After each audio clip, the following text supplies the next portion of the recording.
Hello everyone. So in the previous session we have discussed about the first form of business organization, that was sole proprietorship. Now in this session we will continue with the next form of business organization, which is joint Hindu family business. So as it is clear from the name, it is the business which is run by Hindu family. So this type of business is found only in India, and it is one of the oldest form of business organization in the country. So this is a kind of business which is carried out by the male members of a Hindu undivided family, and also this business is headed by the eldest male member of the family, which is known as Karta. That means this business is run by the male member of the family, and that male member should be the eldest in the family, and he is known as Karta. And this business is also governed by Hindu Succession Act, which exists under Hindu law. So there are some conditions of existence of joint Hindu family business. These conditions are: first is minimum 2 male members must be there in a family. Second is existence of some ancestral property. Ancestral property means property of our ancestors. So the member who share this ancestral property and who is entitled to get a share in profit of joint Hindu family business, they are known as co-partners. So as this form of business is headed by the eldest member of the family, so that eldest male member will have the right to share profit in joint Hindu family business, and he will have the share in ancestral property. Now, under Hindu law, there are two systems of inheritance. First system is Dayabhaga, second is Mitakshara. So Dayabhaga is a system which prevails only in West Bengal, and under this system, male as well as female members of joint Hindu family business can become co-partners as well as co-partners. And Mitakshara is a system which prevails in all over India except West Bengal.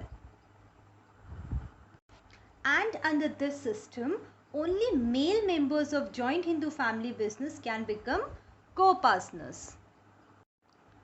We will now discuss some features of joint Hindu family business. So the first feature is membership by birth. Now what does membership by birth means? It means a person automatically becomes a member of joint Hindu family business by just taking birth in that family, and that member can be minor also.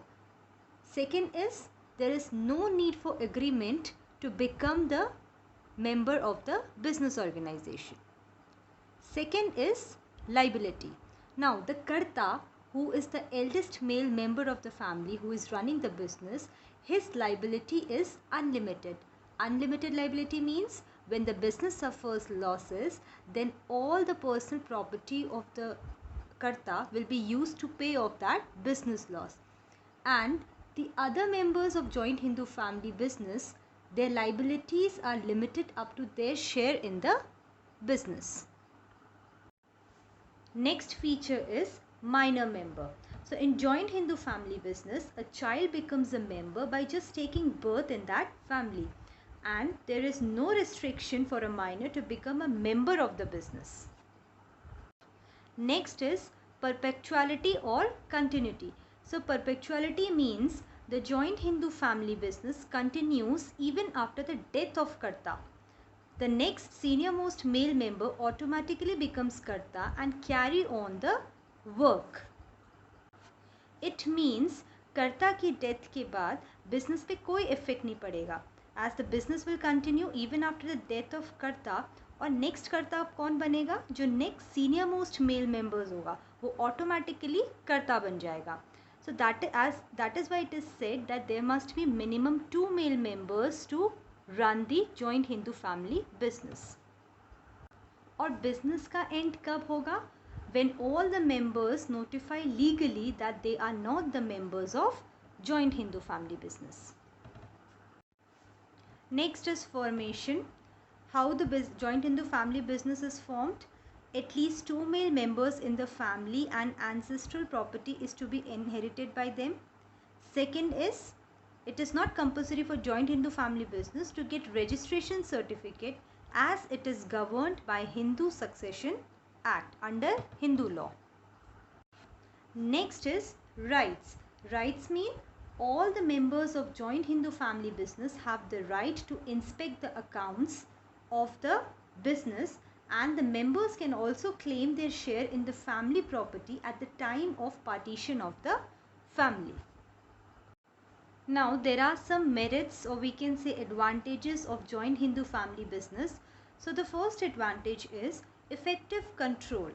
See, as we know, the Karta has an absolute decision making power, and this helps in avoiding the conflicts among the other members, as no one can interfere with his rights to decide, which means Karta has a decision making power and nobody can interfere in his decision. Second is perpetual succession. As we have already discussed that the death of Karta will not affect the business and the next eldest member will take up the position. Third is limited liability of members. So as we know, liability of Karta is unlimited, as when the business suffers loss, then all the personal property of the Karta will be used to pay off the business loss. But the liability of other members of the family is limited to their share in the business, and their risk is well defined and precise. Fourth is increased loyalty and cooperation. Since the business is run by the family members, so there is a greater sense of loyalty towards one another, and this helps in securing better cooperation from all the members. Now at last we will discuss the demerits, or we can say disadvantage, of joint Hindu family business. So the first disadvantage is limited resources. So the joint Hindu family business faces a problem of limited capital, as it mainly depends on the ancestral property. This limits the scope for expansion of the business because it is totally dependent upon ancestral property.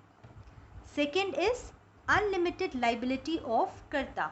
As we know, Karta is not only burdened with the responsibility of decision making, but he also suffers the disadvantage of having unlimited liability. Unlimited liability means at the time of business loss, his personal property can be used to repay the business loss. Third is dominance of Karta.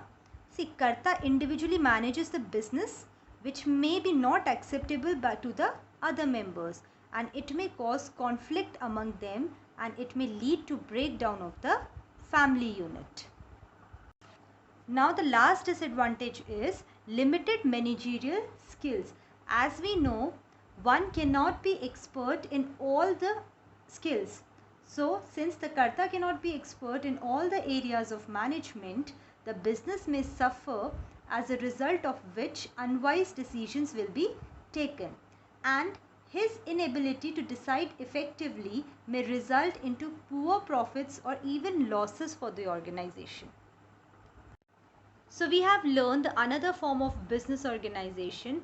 Now next form of business organization, that is partnership. We will discuss that form of business organization in the next session. So that's all for today. Thank you.